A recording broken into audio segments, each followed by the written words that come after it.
क्या आपने कभी सोचा है कि मेरे इस मानवीय जीवन का क्या अस्तित्व है? मेरे लिए इस मानव जीवन जो कि ईश्वर की अनमोल देन है, उसकी क्या महत्वता है? क्या आपने कभी अपने आप को गहराइयों में से जानने का, समझने का प्रयास किया है? मानवीय तौर पर कहा जाए तो हम इस जीवन को सिर्फ अपनी ज़रूरतों को पूरा करते करते ही व्यतीत करते हैं। एक मनुष्य के लिए उसकी ज़रूरत क्या है? रोटी, कपड़ा और मकान, यही ना? पर यह असल सत्य नहीं है। हर मनुष्य का जन्म इस धरती पर एक विशेष कारण से होता है, जिसे हम धीरे धीरे समय के साथ समझते चले जाते हैं। कई लोग अपने इस मानवीय जीवन के सत्य को समझ ही नहीं पाते, क्योंकि वे हमेशा नकारात्मक सोच ही रखते हैं। यही अंतर है नकारात्मक और सकारात्मक सोच में। जहाँ नकारात्मक सोच हमारे लिए समस्याएं पैदा करती है, वहीं सकारात्मक सोच हमारे लिए नए अवसर लाती है। आइए हम जीवन के इस सत्य को एक कहानी द्वारा समझने की कोशिश करते हैं। तो चलिए शुरू करते हैं।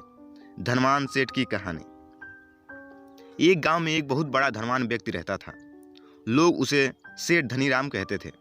उस सेठ के पास प्रचुर मात्रा में धन संपत्ति थी, जिसके कारण उसके संगे संबंधी, रिश्तेदार, भाई बहन हमेशा उसे घिरे रहते थे। वे उन्हीं के राग अलापते रहते थे। सेठ भी उन सभी लोगों की काफ़ी मदद करता था। तभी अचानक कुछ समय बाद सेठ को भयंकर रोग लग गया। इस भयंकर बीमारी का सेठ ने बहुत उपचार करवाया, लेकिन इसका इलाज नहीं हो सका। आखिरकार सेठ की मृत्यु हो गई। यमदूत उस सेठ को अपने साथ ले जाने के लिए आ गए।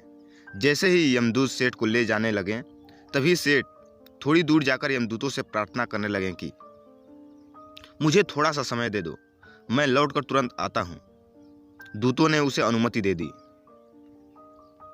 सेठ लौटकर आया, चारों ओर नजरें घुमाई और वापस यमदूतों के पास आकर बोला, शीघ्र चलिए। यमदूत उसे इस प्रकार अपने साथ चलने के लिए तैयार देखकर चकित रह गए और सेठ से इसका कारण पूछा। सेठ ने निराशा भरे स्वरों में कहा, मैंने हेराफेरी करके अपार धन एकत्रित किया था, लोगों को खूब खिलाया पिलाया और उनकी बहुत मदद भी की। सोचा था कि वो मेरा साथ कभी नहीं छोड़ेंगे। अब जब मैं इस दुनिया को सदा के लिए छोड़कर जा रहा हूँ, तो वे सब बदल गए। मेरे लिए दुखी होने के बजाय ये अभी से मेरी संपत्ति को बांटने की योजना बनाने लगे हैं। किसी को मेरे लिए जरा सा भी अफसोस नहीं है।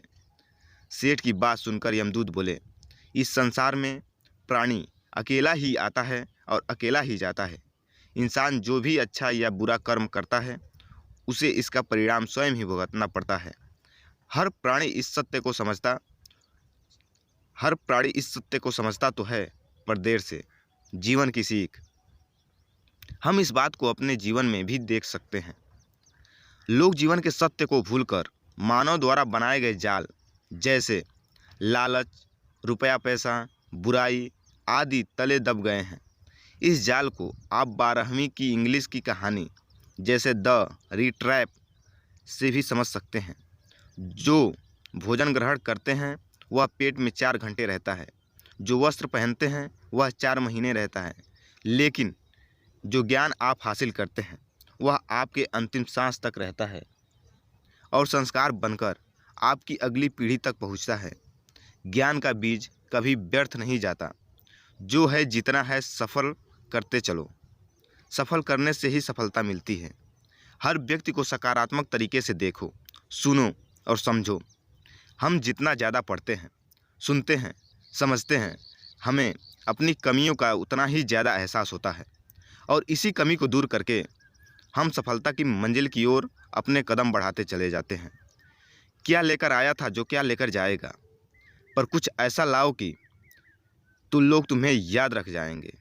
आपको बस यही करना है कि कोशिश करो कि गलत काम नहीं करना, किसी चीज़ को लेकर ज़्यादा लालची नहीं होना, लाइफ को एंजॉय करते चलो। अपने सुझाव और सवाल मुझे इस वीडियो के कमेंट में करिए।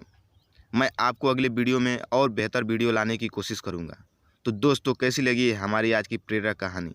यदि आप लोगों को अच्छी लगी हो तो हमारे चैनल को सब्सक्राइब कर बेल आइकन को प्रेस करना बिल्कुल ना भूलें, ताकि हमारे किसी भी लेटेस्ट वीडियो की नोटिफिकेशन सबसे पहले आप लोगों तक पहुंच सके। हमारे साथ लास्ट तक बने रहने के लिए आप लोगों का बहुत बहुत धन्यवाद।